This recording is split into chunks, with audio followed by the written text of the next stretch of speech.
is good news for midlifers, so gird your loins for a flurry of off-brand optimism. Kicking off the list is a new prize for debut novelists over 50. The reason we launched the award was to say to people over 50, yes, you too can be a shiny, sparkly, new writer just older, said Lisa Hyden of Jenny Brown Literary Agents, who launched the award. I am delighted, because it will add new literary later bloomers to my carefully memorized list.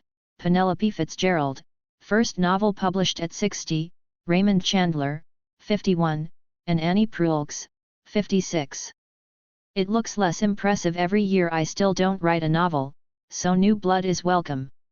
It's heartening to see more recognition that while life might have stopped you from making that cursed grant a young novelists list, this might make your writing richer and more exciting, although nothing short of a full transfusion of virgin's blood in a Swiss clinic could achieve shiny, sparkly for me. This year's Women's Prize shortlist offers further evidence of that, with 5 out of 6 nominees over 50. If you are more into physical than intellectual loin-girding, I read that Gwyneth Paltrow's chiseled ABS are achievable at 50, even if your nutrient intake exceeds an 4 bag of bone broth a week. It's all about dead bugs and exercise, not a low-carb snack. Middle-aged men, there is hope for you, too. You can get as chiseled as 43-year-old David Gandy with no breakfast and weights. Then, if you were thinking literal loins, no problem. According to the Daily Mail, where the sex therapist Tracy Cox recently declared that women around her are getting sexually wild. It's lovely to hear about midlife high achievers professionally, sexually, abdominally, and a cheering corrective when attitudes to aging are still overwhelmingly negative.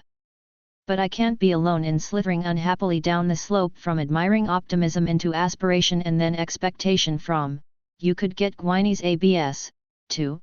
Why don't I have Gwyneth's ABS? It's not just my terrible personality, I hope.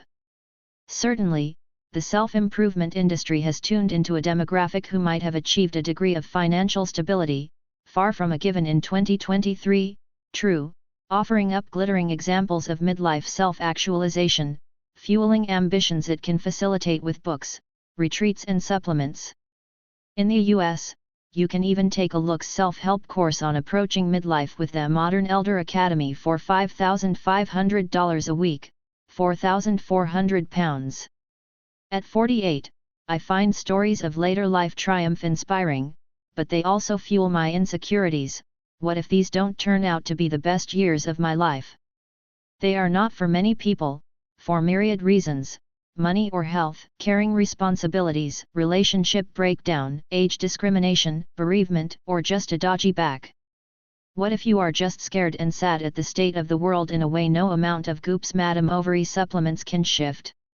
In this bright, shiny new world of 50-plus possibility, I often feel obscurely cheated of the kind of menopause and midlife I internalized from 1980s soaps, silently emptying a bottle of cooking sherry while sitting motionless at the kitchen table, then maybe throwing a casserole at a wall out of the blue under the horrified gaze of my family.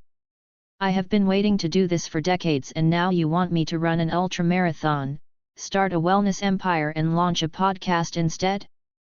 So, I am hoping to get some traction to reinstate it into the panoply of midlife self-help possibilities. Put the pause back into menopause if you will sit down, tune out, throw a casserole. The tagline needs work, but it's basically a reverse Rumspringa, rather than going out and briefly seizing everything the world can offer, like the Amish youth. We would sit quietly for a year, working through our inevitable losses and disappointments and whatever the hell happened to our necks. Then, refreshed, we would be ready to take on the next goal-crushing phase. I would explain more on my podcast, but I don't have one.